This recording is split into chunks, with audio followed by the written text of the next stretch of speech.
everybody, it's Lacey from Pandemonium Publishing House. Happy 2026.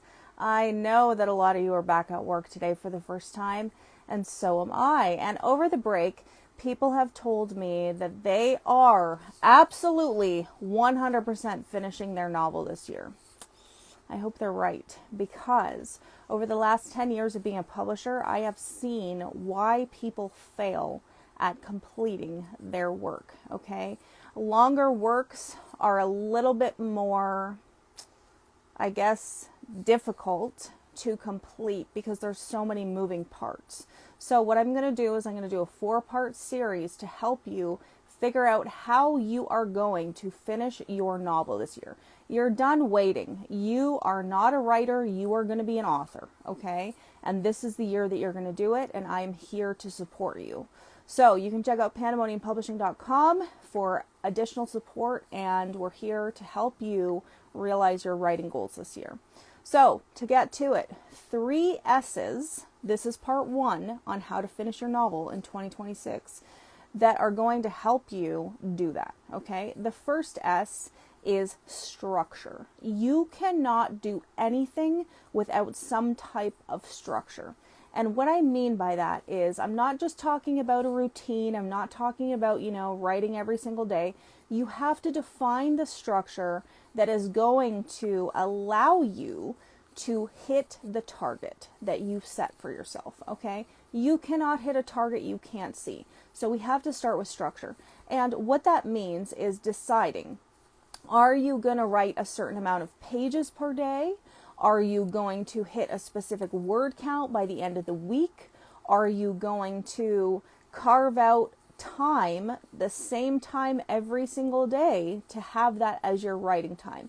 So you need to figure out the structure that is going to help you support your goals within your environment, okay? So let's say that you have, time between picking up your kids and leaving the house, and you've got half an hour. Do you want to get some words on the page in that time? Is that something you're able to do? Are you able to jot down some notes while you're waiting at a doctor's appointment? Those kind of things. So these are the things that you need to know about yourself. Where are your time pockets? If you don't have any time pockets, then you have to figure out where you can create them, because writing needs structure. Finishing your novel needs structure. Now, that's one part of structure, okay? The second part is that you are going to structure your novel. This is also called outlining. This is also called, figuring out where your plot goes and the arcs of your characters. But I want to slow it down for a second. The only thing that you need to structure is your beginning, middle, and end at this point, okay? Jot it down on a page. Put it down in point form. Okay, how does the story start? What happens in between? And then what is the ending? Okay, even if you just start with those, at least you have somewhere to go. We're refining later. It's getting the words on the page this year. That is what matters. We're not going to continually redo things. Which brings me to my second point, which is stop starting over. Stop rewriting your work 1,000 times and rereading it and thinking, oh, this isn't good enough right now. I feel like I could tweak this a little bit. You're not hurting anybody but yourself and your work, okay?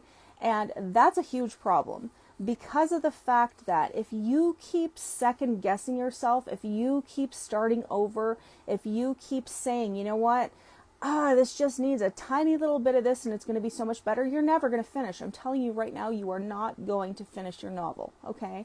I'm here to support you, not be mean to you, not to hurt your feelings, but we want writing taken seriously, okay? That's what Pandemonium Publishing House is. That's what I want for you.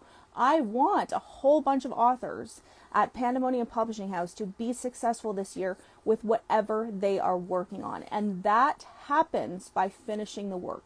So stop starting over. Finish what you're doing. Finish that paragraph. Finish whatever your goal is, that micro goal that we have with the structure, okay? So maybe it's you're going to write 2,000 words today. Once you're done with that, leave it alone. Don't look at it. Don't reread it, okay? Don't go back and tweak some things to make it better. That's not the point that we're at, okay? You got to stop rewriting things over, okay? And the third one, so we have structure, we've got stop rewriting. And the third S is success. What does that success look like to you in terms of what your goals are for the day, the week, or the month? Okay, you can structure those however you want. We're going back to structure. Do you have the success defined for yourself? Obviously, the overarching success would be to finish your novel this year, but before that, we have to have micro measurements of what success means to you. So that means maybe you're going to write consistently for the next 10 days in a row. Okay, you're going to mark it on a calendar. You're going to track your successes. You're going to track your consistency. So those are things that you can absolutely define as what is your success for the day, the week, and the month. Those are all the things you need to get in place. And obviously, we have to start writing, okay? Start writing, start anywhere. If you're in the middle of starting a chapter, if you are just introducing a new character, if you're just starting on the beginning, then that's totally fine. Start where you are and start working, okay? What did I say repeatedly? Start, all right? And that is how you're going to finish your novel this year. Come back for part 2 and more actionable tips that you can use to finish your novel in 2026. You're not going to be a writer anymore. You're going to be a published author.